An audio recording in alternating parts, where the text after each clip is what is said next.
देशभक्त के आज के एपिसोड में एक कहानी सुनाएंगे आपको, और ये कहानी अभी इंटरनेशनल हेडलाइंस बना रही है। तो इस कहानी में बहुत सारे किरदार हैं, और इसमें मसाला है, इसमें मनी है, इसमें इंट्रीग है, इसमें बहुत सारी ऐसी चीजें हैं। प्रोटैगनिस्ट है, विलन है, कौन क्या है, सारे सूत्रधार कौन है, मैं आपको बताता हूं इस कहानी में। ये जो सरकारी फेसबुक की कहानी है, देखिए सबसे पहले तो आपको इन कैरेक्टर से मिलना चाहिए। ये है टी राजा सिंह। अगर आपने कहा कि आप टी राजा सिंह को नहीं जानते हो, इसका मतलब है आप सोशल मीडिया फॉलो नहीं करते हो, क्योंकि ये सोशल मीडिया में उभरते हुए बीजेपी के स्टार हैं। और आज की जो फिलॉसफी है पॉलिटिक्स की, उसके चैंपियन हैं कि भाई देखो, ये डेवलपमेंट के बारे में बात मत करो। ये बात करो कि रोहिंग्यास के साथ क्या किया जाए, मुसलमानों के साथ, ये लव जिहाद के साथ क्या किया जाए। इनकी बेसिक की फिलॉसफी है कि इनको अगर बोलो कि दिया लेके खड़े हो जाओ तो ये मशाल लेके पहुंच जाते हैं। बेसिकली वही वाली फिलॉसफी आजकल चल रही है। जितना आईक्यू कम उतना आपका पॉलिटिकल सक्सेस ज्यादा।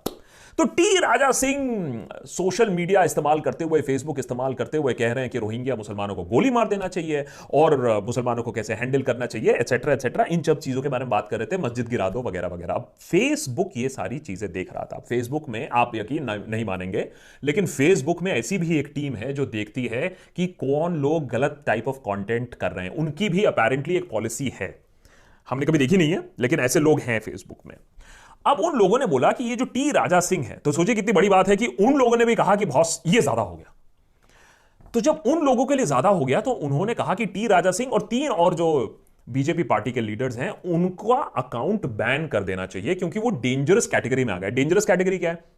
डेंजरस कैटेगरी वो कैटेगरी है जहां आपके पोस्ट नहीं, आपके रियल लाइफ जिंदगी में आप क्या कर रहे हो, क्या कह रहे हो, जिससे एक्चुअल वायलेंस हो सकता है। मैंने आपका प्लेटफॉर्म इस्तेमाल करके लोगों की जान जा सकती है। तो फेसबुक ने इन लोगों को ऐसा कैटेगराइज किया कि इनके वजह से और जाने जा सकती हैं। तो मामला सेट है। अगर फेसबुक को बुरा लग गया, अपनी ही गाइडलाइंस लोगों ने तोड़ी है, तो उनका अकाउंट डिलीट हो जाना चाहिए। यही तो वॉल स्ट्रीट जर्नल का आर्टिकल आके कहता है कि कितनी, देखिए, साठगांठ है, कितनी दोस्ती है। पहले एक रिलेशनशिप था फेसबुक और सरकार का, कॉम्प्लिकेटेड था। अब तो लगता है इन मैरिड रिलेशनशिप लग रहा है इस रेट पे, क्योंकि फेसबुक की जो इंडिया पॉलिसी हेड है अंकी दास, उन्होंने आके कहा देखो भाई ऐसा मत करो, अगर तुम लोग ऐसा कर दोगे तो धंधा मंदा हो जाएगा। सो बेसिकली फेसबुक पर यह एलिगेशन लगाया है वॉल स्ट्रीट जर्नल के इस आर्टिकल ने, जो दुनिया भर में ट्रेंड कर रहा है, कि अपने ही फेसबुक के रूल्स और गाइडलाइंस तोड़ने के बाद, अपने ही लोगों के फ्लैग डाउन होने के बाद भी फेसबुक ने इन लोगों को डिलीट नहीं किया, क्योंकि ये रूलिंग पार्टी से ताल्लुक रखते थे।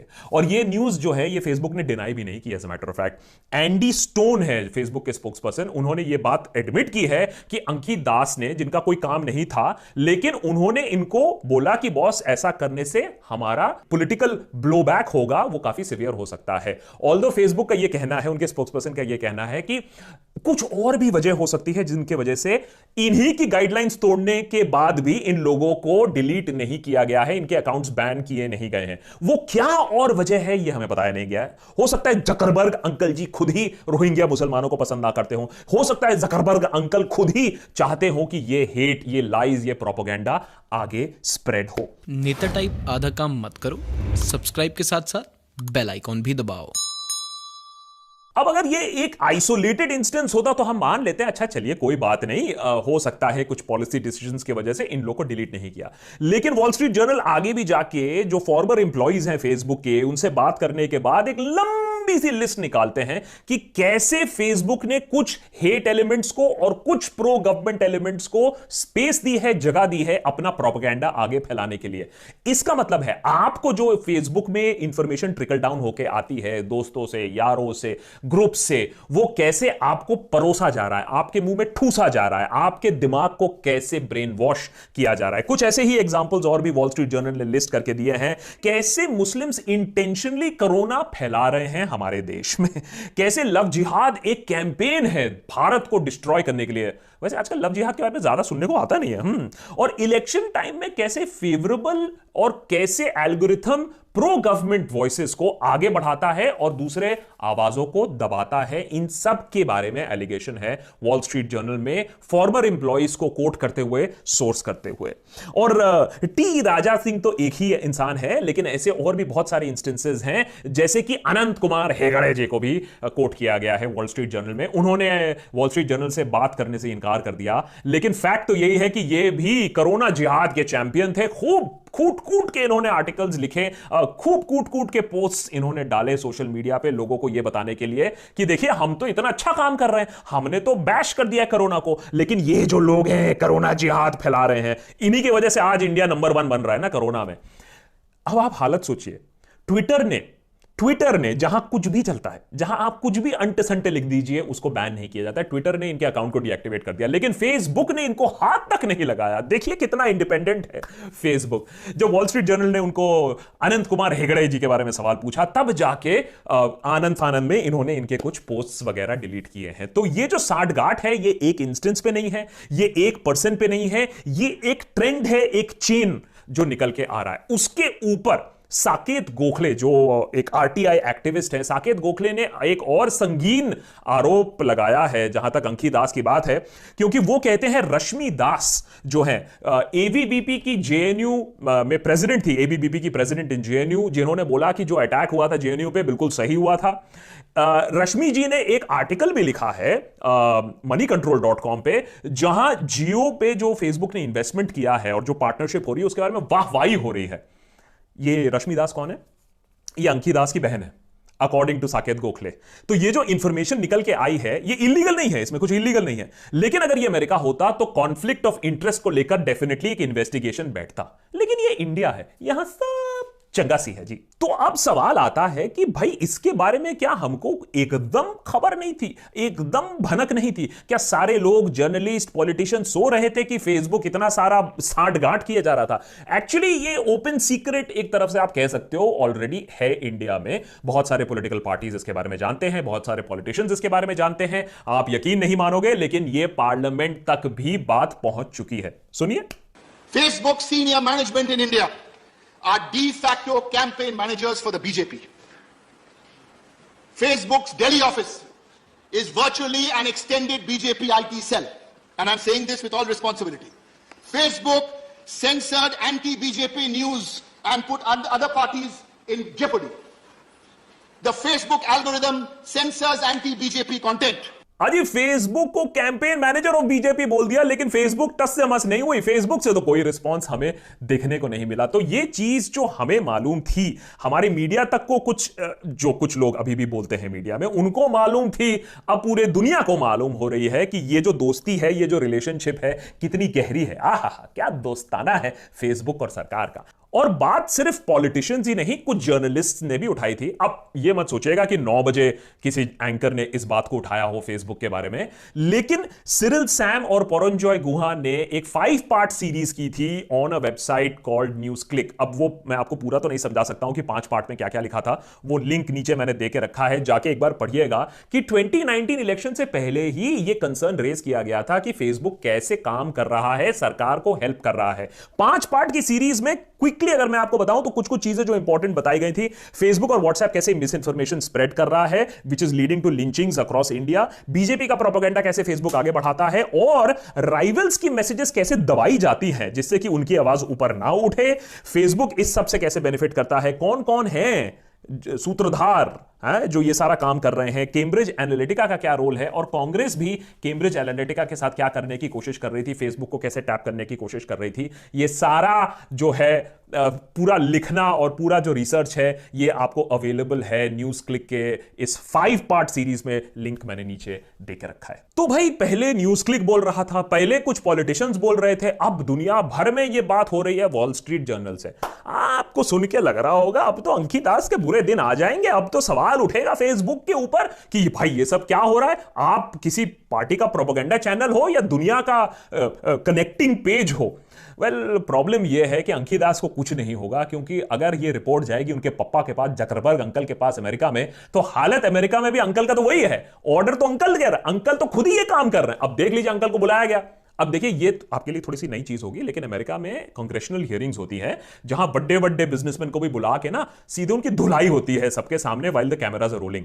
तो कांग्रेसमैन कोर्टेज सवाल पूछती है, सिंपल से 2-4 सवाल है कि भैया आप लोग हेट न्यूज को फैक्ट चेक करते हो? जो लोग हेट प्रोपेगेंडा कर रहे हैं आपके वेबसाइट पे, आपके प्लेटफॉर्म पे, उनको आप कभी पुल डाउन करोगे या नहीं? सिंपल सा सवाल है, सुन लीजिए जकरबर्ग अंकल को। What year and month did you personally first become aware of Cambridge Analytica? I'm not sure of the exact. When did Facebook COO Sheryl Sandberg become aware of Cambridge Analytica?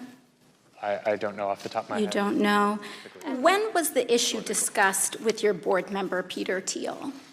Congresswoman, I don't know that. ये कमाल का आदमी है Zuckerberg uncle, हैं? अरे कुछ मालूम ही नहीं है। अरे दुनिया का one of the richest man है ये, बिना कुछ जाने पाने इतना अमीर कैसे हो गया? कुछ तो छुपा रहा है, दया पता लगाओ। So you won't take down lies, or you will take down lies? I think it's just a pretty simple yes or no.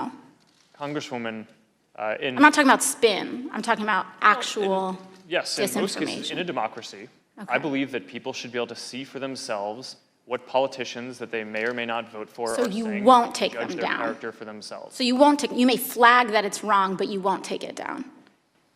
Congresswoman, it depends on the context that it shows up. Organic post, ads. तो एक simple सा सवाल कि आप hate को fact check करोगे या नहीं, गलत इंफॉर्मेशन को फैक्ट चेक करोगे या नहीं, ओपिनियन की बात नहीं हो रही है, गलत चीज को फैक्ट चेक करोगे या नहीं, जवाब नहीं है, क्योंकि पैसे इसी चीज के आते हैं, इन्फ्लुएंस इसी चीज के आता है, इंगेजमेंट, जब लोग लड़ेंगे प्लेटफॉर्म पे तभी तो मजा आएगा, तभी तो पैसे होंगे, तभी तो एडवर्टाइजर आएंगे। ये खेल चल रहा है, अमेरिका में हो या इंडिया में हो। अमेरिका ने ऑलरेडी रियलाइज कर लिया है कि उनके इलेक्शन में फेसबुक ने कितना गंदा रोल प्ले किया है, रशिया की इन्वॉल्वमेंट की भी बात होती है, वही गेम अब इंडिया में भी खेला जा रहा है। अब जाके बहुत सारे एडवर्टाइजर्स को अमेरिका में समझ में आया कि फेसबुक क्या गेम खेल रहा है, इसीलिए उन्होंने पुल आउट करना शुरू कर दिया है। उन्होंने कहा है कि हम एडवर्टाइज करेंगे, सोशल मीडिया पे एडवर्टाइज करेंगे, लेकिन फेसबुक पर हम एडवर्टाइज नहीं करेंगे। और उसका एक और बहुत बड़ा कारण है कि जकरबर्ग जो हट्टी इंसान है और जो गलत टाइप ऑफ सोच रखता है, एक आदमी सोचिए इतनी बड़ी कंपनी चलाता है और बोलता है कि भाई देखिए हॉलोकास्ट हुआ है नहीं हुआ है, कुछ लोग मानते हैं हॉलोकास्ट नहीं हुआ है, तो उनको भी हक है बोलने का। ये जो 6 मिलियन जूस मरे थे ऐसे ही मरे थे क्या है? अरे अब तो ये भी इन्वेस्टिगेटर्स ने पता लगाया है कि जो हॉलोकास्ट डिनायर्स हैं उनके पोस्ट को फेसबुक एग्रेसिवली पुश करता है। तो नॉट ओनली कि ये फैक्ट चेक नहीं करते हैं हेट का, नॉट ओनली कि ये हेट को नीचे नहीं गिराते हैं, ये एक्चुअली हेट को बढ़ावा देने वाले पोस्ट को आगे बढ़ाते हैं। तो Facebook is acting as hate book as a matter of fact, और इसी की वजह से अमेरिका में काफी ब्लोबैक भी फेस करना पड़ रहा है फेसबुक को। तो संक्षिप्त में अगर आपको ये पूरी कहानी समझाने की कोशिश करें तो अगर फेसबुक 1930s में होता या हिटलर आज के जमाने में होता, तो जकरबर्ग के अकॉर्डिंग हिटलर को पूरा हक था कि वो आए, वो झूठ और प्रोपेगेंडा फैलाए, अपना फाइनल सॉल्यूशन के बारे में बात करे, और फेसबुक शुड बी ओके, क्योंकि भाई बोथ साइड्स है, सबको मौका मिलना चाहिए, सारे सोच आने चाहिए प्लेटफॉर्म पे, क्योंकि मुनाफा वहीं से होता है, पैसे उसी चीज के मिलते हैं जब लोग उनके प्लेटफॉर्म पे झगड़े। लेकिन यही है सच्चाई अभी आज की कि फेसबुक कैसे सरकारों के साथ मिलके आपको और हमको गलत इंफॉर्मेशन दे रहा है, गलत इंफॉर्मेशन को कंट्रोल नहीं कर रहा है, और सरकारों के साथ साठगांठ करके कैसे अपनी जेबें भारी कर रहा है और हमारा दिमाग खाली कर रहा है। इस न्यूज के आने के बाद और वॉल स्ट्रीट में पब्लिश होने के बाद अभी शशि थरूर ने भी कहा है कि भाई जो पैनल है, जो हमारी पार्लियामेंट्री पैनल है इंफॉर्मेशन टेक्नोलॉजी पे, उसके अंडर आता है ये इशू, और वो जरूर सवाल जवाब करेंगे फेसबुक से। ये देखने की बात है कि कितने सवाल और कितने जवाब होते हैं, लेकिन वो कह रहे हैं कि उनको समन जरूर किया जाएगा। देखिए एंड में मैं आपको ये नहीं बोलूंगा कि जाओ बॉयकॉट करो, क्योंकि हम लोग कभी ये सब बातें करते नहीं और हम लोग ऐसा बिलीव नहीं करते कि किसी को बोलो बॉयकॉट करना है या नहीं करना है। लेकिन हम आपसे हाथ जोड़ के बस इतनी विनती जरूर करना चाहेंगे कि देखिए ये जो बड़े बड़े प्लेटफॉर्म है, हमारी गलती होगी अगर हम ये सोचें कि न्यूज़पेपर कंट्रोल हो सकता है, टेलीविजन कंट्रोल हो सकता है, और ये जो बड़े बड़े प्लेटफॉर्म है इतना एविडेंस होने के बाद भी कंट्रोल क्या नहीं हो सकते हैं? तो कोई भी सिंगल सोर्स ऑफ इंफॉर्मेशन को ब्लाइंडली मत बिलीव करिए। फेसबुक को थोड़ा सा पिंच ऑफ सॉल्ट, और व्हाट्सएप को मैं आपको हमेशा बताता रहता हूं, चट्टे बट्टे हैं, एक ही मालिक है, और कैसे ये काम कर रहे हैं हेट को आगे बढ़ावा देने के लिए, इसको सोचिए, इसको देखिए, और फिर खुद ही डिसाइड करिए कि आपको किस प्लेटफॉर्म को थोड़ा ज्यादा ट्रस्ट करना है, कैसे लोगों को ट्रस्ट करना है, और कैसे आपको ब्रेन वॉश किया जा रहा है, गेम क्या है, कम से कम ये समझ लीजिए। उसके बाद फेसबुक जरूर करिएगा, लेकिन गेम को जरूर समझने की कोशिश करिए।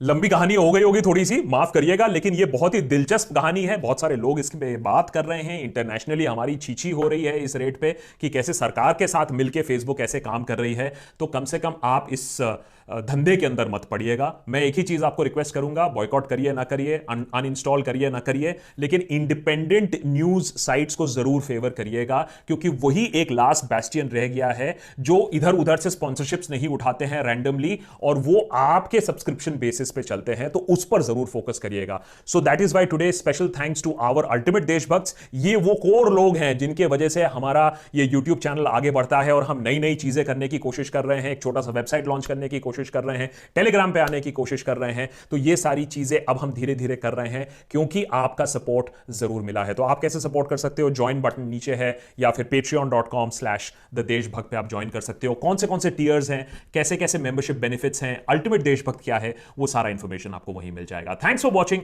डू सब्सक्राइब, और ये जरूर शेयर करिएगा ये इंफॉर्मेशन अपने फैमिली के साथ, और उनको बताइएगा कि देखिए ये फेसबुक और व्हाट्सएप के ओनर्स क्या कर रहे हैं, हमारे दिमाग के साथ कैसे खेला जा रहा है।